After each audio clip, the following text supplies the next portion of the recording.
Hi నమస్తే welcome to సాక్షి నేను హారిక.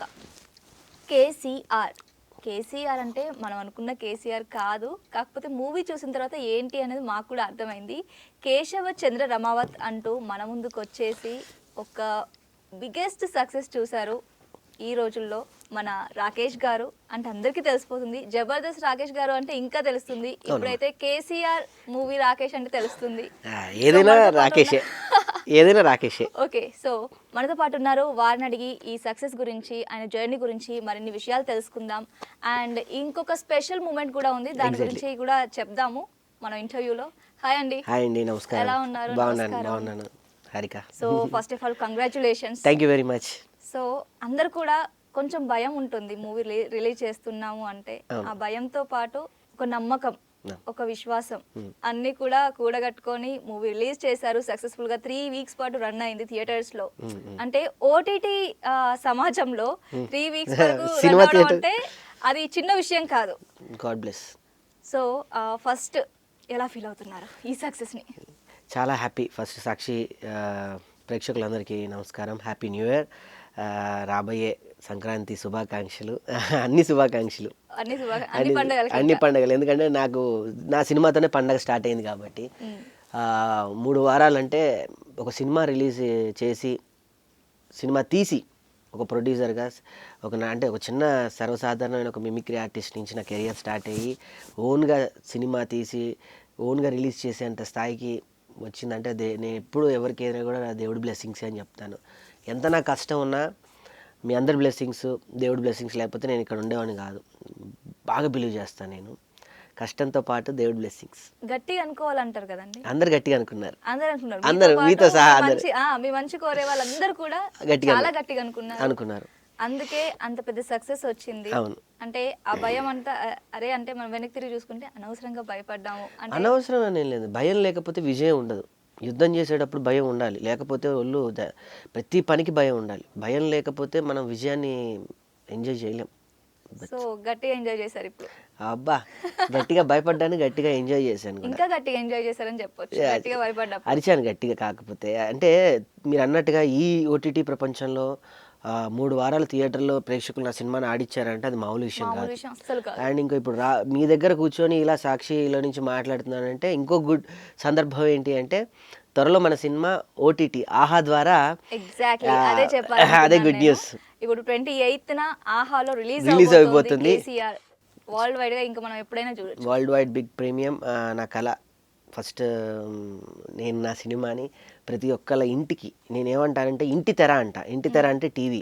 ప్రతి ఒక్కళ్ళ గుండెల్లో, హృదయాల్లో వాళ్ళకి కుటుంబ సమేతంగా చూసేటువంటి ఈ ఎమోషనల్ బ్లాక్ బస్టర్ సినిమాని రేపు 28వ తారీఖున, డిసెంబర్ 28 మీ అందరూ ఇళ్లల్లో నా సినిమాని ఒక్కసారి కుటుంబ సమక్షంలో చూస్తే I'm so very happy. Of course మేము మళ్ళీ చూస్తూనే ఉంటాము. అంటే ఒక సింపుల్ స్టోరీని పొలిటికల్ యాంగిల్ కూడా యాడ్ చేశారు అందులో. అవును. అంటే మేము అనుకోలేదు ఈ స్టోరీలో ఎక్కడ వస్తుంది అంత ఎక్కువగా మీరు ఒక ఫ్యాన్ లాగా చూపించారు అందులో కేసీఆర్ కి. సినిమా చూసారా? అంతకు మించి. అవునండి, వెరీ నైస్, కంగ్రాట్స్. అంటే అదే మరి పొలిటికల్ యాంగిల్ ఎక్కడ వచ్చింది అంటే మీకు టైటిల్ అండి. టైటిల్ పెట్టగానే ఒక వర్గం సినిమా అని చాలా మంది అనుకున్నారు. ఒక వర్గం సినిమాకి వర్గాలు ఉండవని నేను చాలా రకాలుగా చాలా మందికి చెప్పాను. పెద్ద పెద్ద డైరెక్టర్లకు కూడా నా సినిమా వేసి చూపించాను. సినిమాని ఎప్పుడు కూడా సినిమాలాగా చూస్తే సినిమాకి మాత్రమే కుల మత ప్రాతిపదికలు ఉండవు. సినిమా అల్టిమేట్ సినిమా, ఎవరైనా చూడొచ్చు సినిమా. ఎవరైనా కూడా అదే సీట్లో కూర్చొని అదే తెర మీద సినిమా చూడాలి. ఎంత పెద్ద హీరో అయినా అదే తెర మీద వస్తారు, ఎంత పెద్ద వ్యక్తి అయినా అదే స్క్రీన్ ముందు అదే సీట్లో కూర్చొని సినిమా చూడాలి. సో నా సినిమాని కొంతమంది ఒక వర్గానికి సంబంధించిన సినిమా అన్నప్పుడు బాధపడ్డా, ఈ సినిమాని అన్ని వర్గాల సినిమా అని సినిమా చూశాక సినిమా ప్రేక్షకులే చెప్పారు. అన్నోళ్ళన్నారే పిచ్చోళ్ళారా, ఇది ఒక వర్గం సినిమా కాదు, సినిమా ఎమోషనల్గా అబ్బాయి చేసింది ఒక ప్రయత్నం. ఒక ఫ్యాన్ ప్రయాణం తన ఊరిని కాపాడుకోవడానికి ఎంతవరకు తీసుకెళ్ళింది అనేదే ఈ యొక్క సినిమా ముఖ్య ఉద్దేశం అని. ఈ సినిమా ముందుకెళ్ళడానికి మెయిన్గా మ్యూజిక్ అండి. చరణ్ అర్జున్ గారు ఇచ్చినటువంటి 4 సాంగులు కూడా ఈ సినిమాకి కింద చక్రాలు అంటారు కదా, పైన ఉన్న సినిమాని నేను తయారు చేసిన ఒక సినిమాని కింద 4 చక్రాలు, 4 పాటలు. ఒకటి యాడీ యాడీ అనే సాంగ్ అండి, అది కాశల శ్యామ్ గారు రాశారు, మను గారు పాడారు, విహా బ్యూటిఫుల్గా పాడారు. ఆ పాటతో నా సినిమా పర్వాలేదు, ఈ సినిమా చూడొచ్చు అని ఒక చిన్న ఎక్స్పెక్టేషన్స్ పెరిగాయి. రెండో సాంగ్ నా ఫస్ట్ పాట, ఇది ఫస్ట్ సినిమా పాట రిలీజ్ చేసిన అన్నిటికన్నా ఫస్ట్ పాట థియేటర్లో బూస్ బంప్స్ వస్తాయి, మీకు తెలుసా, చూశారు. స్వరగతులు పదజతులు పల్లవించిన నేల తేనె తీయని వీరన తెలంగాణ, బూస్ బంప్స్ వస్తూ ఉంటాయి. అది గోరె టెంకన్న గారు రాశారు, మను గారు, కల్పన గారు, చరణ్ అర్జున్ గారు పాడారు. అది నాకు ఎంత ప్రివిలేజ్, నా ఏజ్కి అంత పెద్దవాళ్ళు వచ్చి పాడారు. మూడో పాట వచ్చేసి హైదరాబాద్ సాంగ్ మా సాకేత్ అన్న పాడారు, చరణ్ అర్జున్ గారు రాశారు. చాలా రీల్స్ కూడా వచ్చాయి, చూసారు? హైదరాబాద్ సాంగ్కి చాలా వచ్చాయి. హైదరాబాద్ అంటే ఇలా ఉంటుంది, హైదరాబాద్ తమ అడ్డా, ప్రతి ఒక్కళ్ళ అడ్డా, ప్రతి గుండెల్లో ఉంది బిడ్డ అన్నట్టు చెప్పుకునే పాట హైదరాబాద్. మేరా హైదరాబాద్, ప్రతి ఒక్కళ్ళు హైదరాబాద్ అంటే అందరికి హార్ట్తో సమానం. ఆ పాట సాకేత్ అన్న నాకు నిజంగా అన్న కూడా హెల్ప్ చేశాడు. దాని తర్వాత చరణ్ అర్జున్ అన్నే పాడారు చిన్న ప్రాణానికి ఎన్ని గోసలు. ఆ పాట నా జీవితంలో నేనేంటి అనేది నిజమైన పాట. అది నేను ఎన్ని కష్టాలు పడ్డాను, ఎంతమంది అవమానాలు, ఎన్ని కష్టాలు వచ్చి సినిమా చేశాను అనేది ఆ పాట. ఈ 4 పాటలు నన్ను 4 దిక్కుల, నేను ఎక్కడ కింద పడిపోయినా, ఎక్కడ అధైర్య కోల్పోయినా కూడా నన్ను ఈ 4 పాటలు అలా నన్ను అలా లేపాయి ఈ సినిమాని. అంటే ఒక సారథిలాగా నడిపించారు అంతే కదా, ఆల్మోస్ట్ అండి. ద బ్యూటిఫుల్ ఇప్పుడు మనం శరీరంలో అన్ని పాటలు ఉన్నా కూడా కళ్ళు చూడడానికి వినడానికి చెవులు లేకపోతే ఎంత బాధో, నా హార్ట్, నా సినిమాకి హార్ట్ ఇది.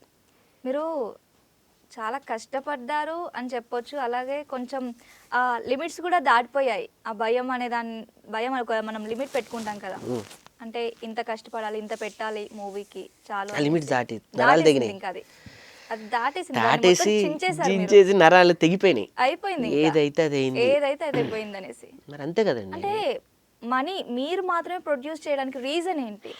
అంటే వేరే వాళ్ళు చెయ్యను అన్నారా? లేదమ్మా, స్టోరీ మీద నమ్మకం లేదా? చాలా మంది చేశారు, చాలా మంది కథ చెప్పాను విన్నారు. మనం నమ్ముకోకపోతే ఎవరు నమ్ముతాడు? నేను చెప్పేది నా జీవితంలో ఒకటి, ఫస్ట్ నువ్వు నమ్ము, తర్వాత అందరిని నమ్మించు, అదే జీవితం. నువ్వు నమ్మి బయటికి వెళ్తే నిన్ను నమ్మి ఒక 10 మంది వస్తారు.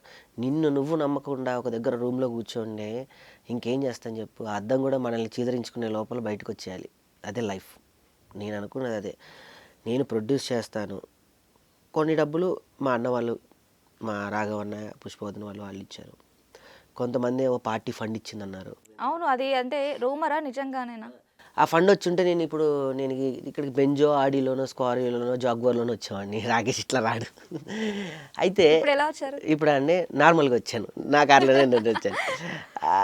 దట్టు నేను నా సినిమాని ప్రమోషన్ చేసుకోవడానికి మీ ముందు కూర్చోవాల్సిన అవసరం లేదు. నాకు గనక ఆ డబ్బులు వచ్చుంటే హ్యాపీగా ఏసీలో పడుకొని ప్రశాంతంగా రెస్ట్ తీసుకునేవాడిని. ఇంకా ఈ సినిమాని ముందుకు తీసుకెళ్ళాలి, అవార్డు వరకు తీసుకెళ్ళాలి, అవార్డులు రావాలి అనే ఇది బినామీ డబ్బు ఉండే. డబ్బు సుఖాన్ని ఇస్తుంది, డబ్బు మనిషిని మర్చిపోయేలా చేస్తుంది, డబ్బు అహంకారాన్ని ఇస్తుంది, డబ్బు కష్టాన్ని డామినేట్ చేస్తుంది. కానీ ఆ డబ్బు ఉంటే నాకు బాగుంటుంది, ఇంకో 10 సినిమాలు తీసేంత ధైర్యం నాకు వస్తుందని నేను అనుకుంటా. డబ్బుని ఎలా ఉపయోగించాలి? ఇప్పుడు మనం అనకూడదు కానీ బెగ్గర్స్ రోడ్డు మీద వెళ్తుంటే వాడికి ఒక ₹1,00,000 కట్టించామనుకోండి, ఏం చేస్తాడు? తెల్లారి అక్కడే కూర్చొని మళ్ళీ అడుక్కు తింటాడు. ఎందుకంటే ఆ 1,00,000 మళ్ళీ వస్తాయేమో అని. మళ్ళీ అవే కాకపోతే ప్లేట్ మారుద్ది, డ్రెస్ సెన్స్ మారుతుంది. నాకు అంతే, నాకు డబ్బు ఇస్తే సినిమా తీయడం తప్ప నాకు ఇంకేమి రాదు, నేను ఇంకేమి చేయలేను కూడా నాకు ఆ డబ్బుతో. చాలా గొప్పగా చెప్పారు. నాకు ఆ డబ్బు ఎవరైనా ఇచ్చేవాళ్ళు ఉంటే బినామీ వాళ్ళు దయచేసి రండి, నేను నెక్స్ట్ సినిమా కథ రాసుకున్నా, మంచి సినిమా చేద్దాం, డన్.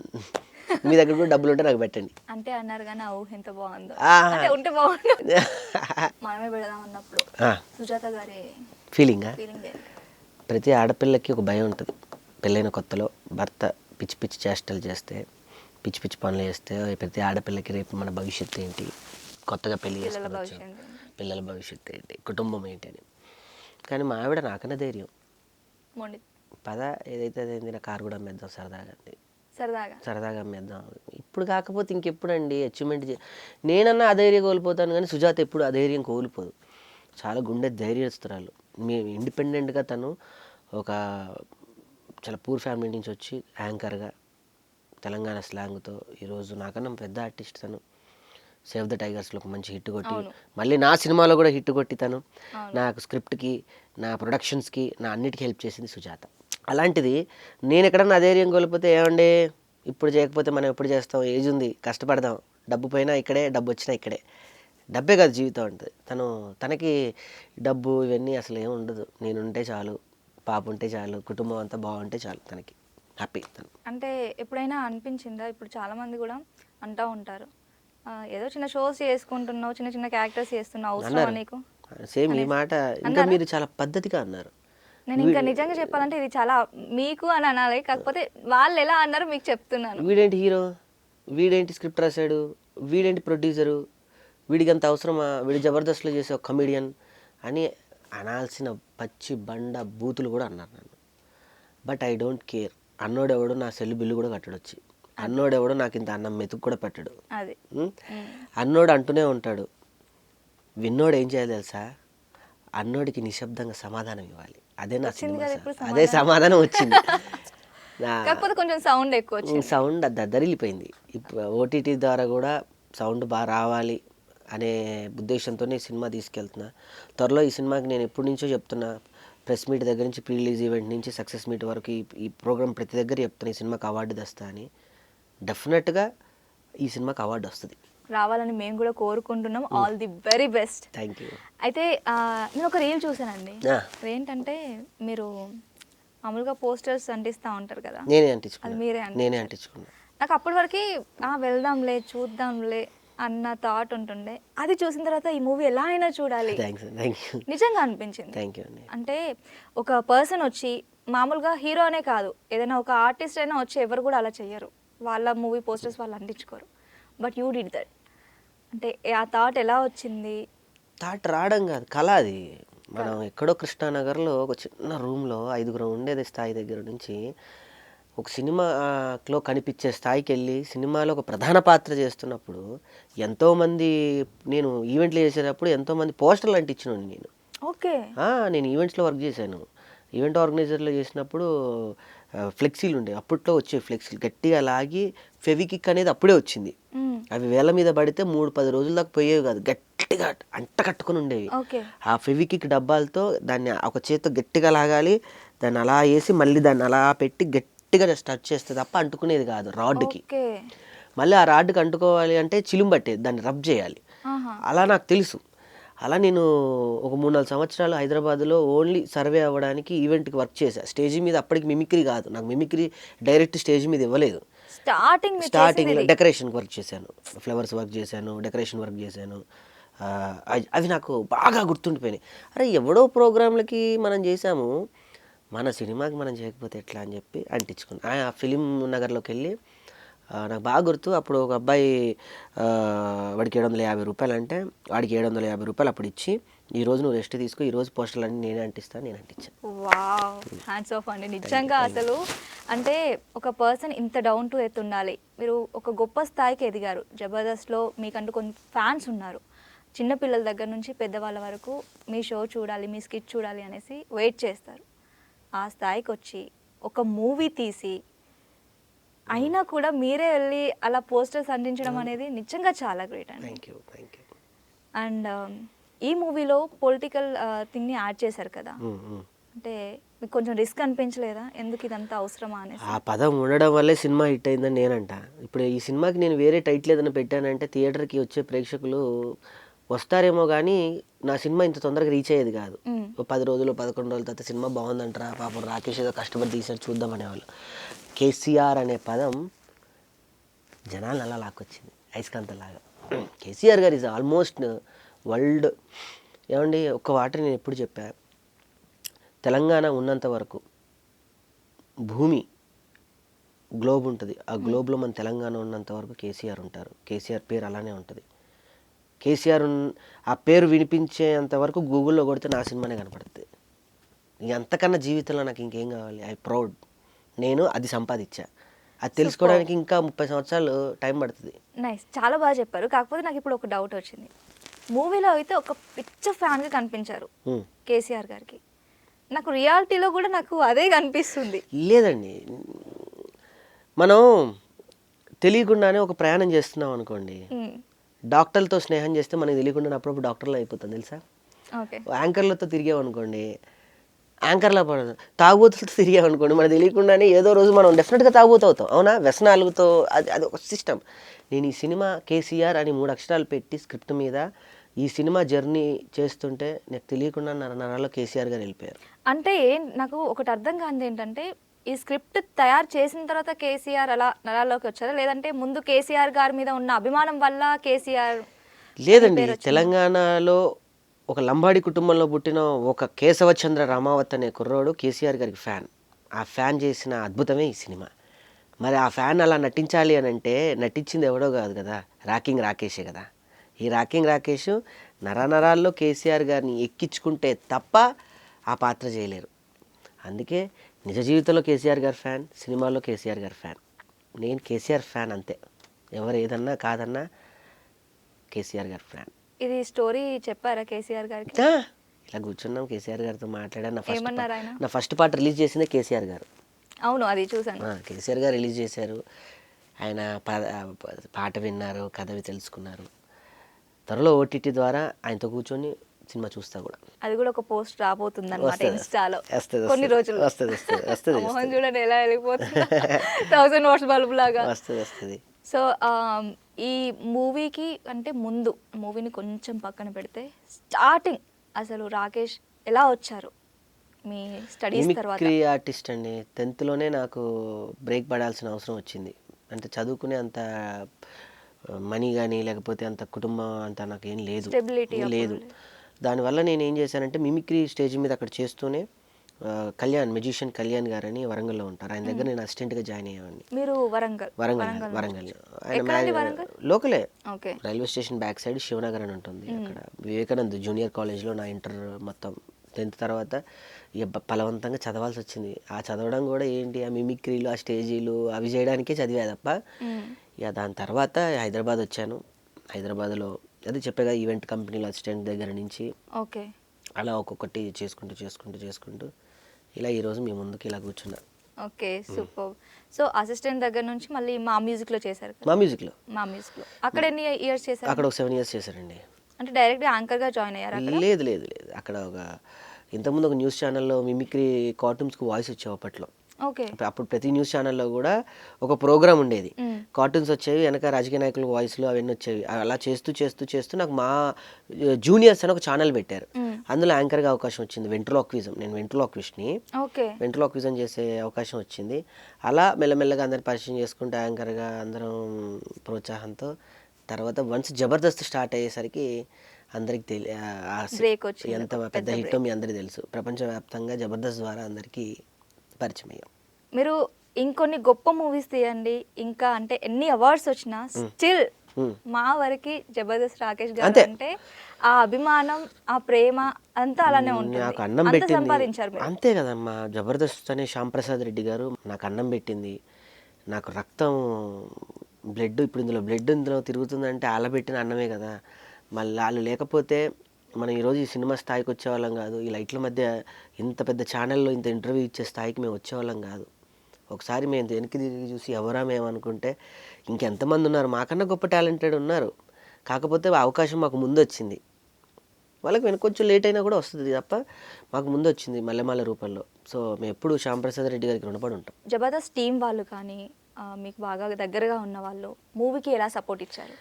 వాళ్ళు నా వెనక లేకపోతే అంత ధైర్యం చేసేవాడిని కాదు. ఫస్ట్ పాయింట్, నా కుటుంబం ఎంత సపోర్ట్ చేసిందో నా జబర్దస్త్ ఫ్యామిలీ నన్ను అంత సపోర్ట్ చేశారు. నా ఒక్క సినిమా కాదండి, నా జబర్దస్త్లో నాలాగా హీరోలు ఇంకా చాలామంది వస్తారు, రైటర్లు వస్తారు. జబర్దస్త్లో అందరూ మల్టీ టాలెంట్. ఒక్కొక్కరు నిప్పు కనం ముట్టుకున్నారంటే మండిపోయే టాలెంట్ ఉంటుంది అందులో. ఎందుకంటే మా స్కిట్లు మేమే రాసుకుంటాం, మేమే ప్రాక్టీస్ చేయించుకుంటాం, మాకు మేమే డైరెక్టర్లు, మాకు మేమే రచయితలు, మాకు మేమే అన్నీ. మా దగ్గర మల్టీ, ఎవరైనా వేయకపోతే ఆర్ట్ సెట్ వేయకపోతే మేము కూడా సెట్ వేసుకుంటాం. అలా ప్రతి ఒక్క టీం లీడర్లో పనిచేసే కంటెస్టెంట్లు టాలెంటెడ్.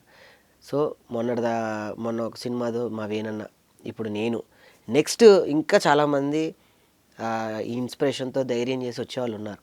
సూపర్. సో ఇక ముందు మీ ఫ్యూచర్ ప్రాజెక్ట్స్ ఉన్నాయండి. సంక్రాంతిలో ప్రకటిస్తాను నా 2వ సినిమా.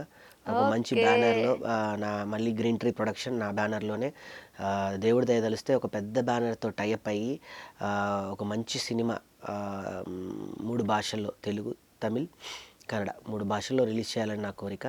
డెఫినెట్గా 3 భాషల్లో ఒక మల్టీ లాంగ్వేజ్ సినిమా నేను త్వరలో చేస్తాను. కేశవ చంద్ర రమావత్ మీకు ఎంత ధైర్యాన్ని ఇచ్చింది అనేది నాకు ఈ ఒక్క మాటతో అర్థమైపోయింది. Thank you. ఎందుకంటే మామూలుగా ఒక మూవీ తీసిన తర్వాత ఇంకా ఆలోచిద్దాం, కొంచెం గ్యాప్ తీసుకొని ఆలోచిద్దాం అంటారు. కాకపోతే కాదు, ఇంకా గ్యాప్ వద్దు, మనం నమ్మకం ఉంది, మన స్క్రిప్ట్ పైన నమ్మకం ఉంది, మన మూవీ పైన నమ్మకం ఉంది అన్నప్పుడే ఇలాంటి మాటలు వస్తాయి.